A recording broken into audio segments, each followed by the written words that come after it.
پہلے ہی پیٹ میں گیس وغیرہ ہوتی ہے، کھانے کی وہ ختم ہو جاتی ہے اور جسم پہ تھکاوٹ غالب آ جاتی ہے، اور عام لوگوں کی نسبت عام طور پر لوگ ان علامات کو وقتی سمجھ کر دبا دیتے ہیں، لیکن جب بار بار گلوٹامن کا حملہ ہوتا ہے تو پھر زہریلا رد عمل ظاہر ہوتا ہے، جس کے نتیجے میں ولائی بالکل سپاٹ ہو جاتی ہے، یعنی کہ چپٹی ہو جاتی ہے اور کند ہو جاتی ہے، جس کے نتیجے میں ان کا انتظام برا ہو جاتا ہے۔ انتظام برا ہونے کی وجہ سے پھر لوز موشن کا سلسلہ جو ہے وہ بالکل بہت زیادہ بڑھ جاتا ہے، اور پھر انسان گندم جئی جیسے ہی یا اس سے بنی ہوئی کوئی بھی چیز استعمال کرتا ہے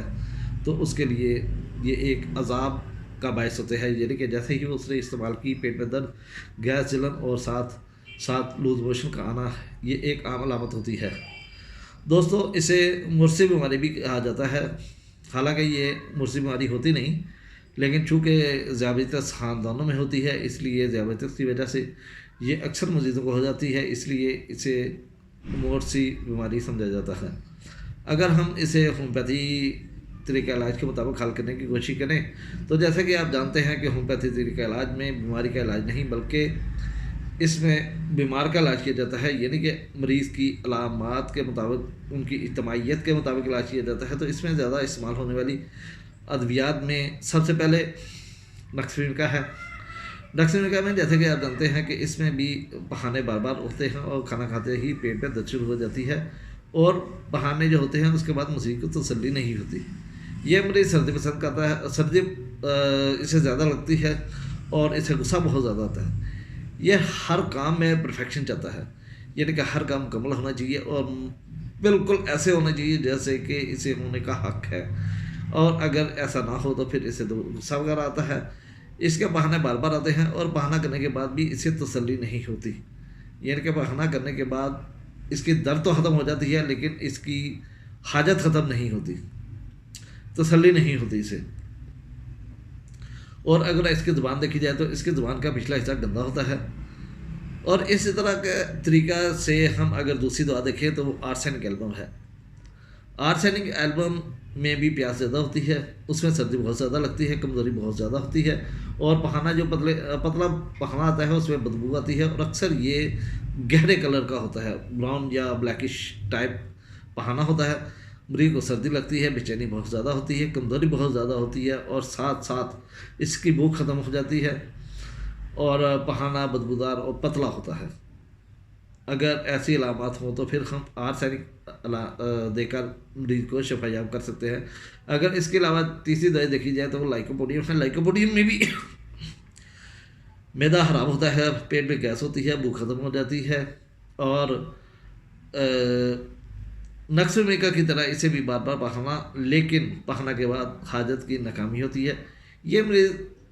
گرم چیزیں پسند کرتا ہے، گرم چیزیں کھانے سے اسے وقتی طور پر معدے کو سکون ملتا ہے، اور اس کے علاوہ اس کو غصہ بہت زیادہ آتا ہے، لیکن غصہ اپنوں میں آتا ہے، گھر میں غصہ آتا ہے اور باہر جا کر یہ بالکل شانت ہو جاتا ہے، یعنی کہ اسے بالکل نرم مزاج ہو جاتا ہے، لیکن گھر میں یہ ایک شیر کی مانند رہتا ہے اور اسے غصہ بہت زیادہ آیا ہوتا ہے۔ اور اگر گرم چیزیں استعمال کریں، پیٹ میں افارہ ہو، کھانا کھانے یعنی کہ جتنی بھوک ہو اتنا کھایا نہ جائے، کھانا کی چند نوالے لینے کے بعد ہی پیٹ فل ہو جائے، تو ہم ان جگہ پہ لائکوپوڈیم کا استعمال کر کے سیلک مریض کو شفا یاب کر سکتے ہیں۔ اس کے بعد ایک دوا ہے جسے گلوٹامن کہتے ہیں، یہ اصل میں اسی پروٹین سے بنی ہوئی دوا ہے۔ اگر آپ اسے بھی ایز اے انٹرکرینٹ ریمیڈی کے استعمال کروا لیں تو یہ اچھا رزلٹ دیتی ہے اور مریض اس بیماری سے چھٹکارا حاصل کر لیتا ہے۔ یا اس کے علاوہ ایک اور دوا ہے جسے میٹابائل کہتے ہیں، موٹابائل دوا، یہ بھی 200 میں استعمال کی جاتی ہے، اور یہ بھی ایز اے انٹرکرینٹ ریمیڈی کے استعمال کی جاتی ہے۔ اس کے استعمال سے بھی گلوٹامن کے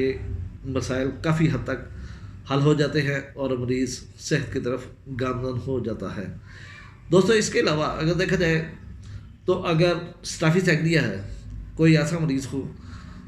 جسے سلک الرجی کا مسئلہ ہو، لیکن اس کی اگر آپ بیک ہسٹری دیکھیں تو اس کا بچپن یا اس کی جوانی ایسے حالات میں گزری ہو کہ اسے بہت زیادہ حد کے عزت کا سامنا کیا ہو، اس کی سیلف رسپیکٹ ختم کرنے کی کوشش کی گئی ہو، تو پھر بھی یہ مریض اس مرض میں مبتلا ہو سکتا ہے۔ تو دوستو لہذا اگر کسی بھی دعا کی کوئی مائنڈ سمٹم آپ کو مل جائے یا اس کا بیہیویئر مل جائے تو یہ تمام دعائیں چھوڑ کر آپ اس دعا کا استعمال کریں، تو انشاءاللہ امید ہے کہ ان دعاؤں کے استعمال سے مریض مکمل طور پر صحت مند ہوگا اور انشاءاللہ تعالی یہ بالکل تندرست ہوگا اور اس کی تمام کی تمام بیماری ختم ہو جائے گی اور مستقل بنیادوں پر ختم ہوگی۔ انشاءاللہ اگلی ویڈیو کے ساتھ پھر ملاقات ہوگی۔ اللہ حافظ، اللہ نگہبان۔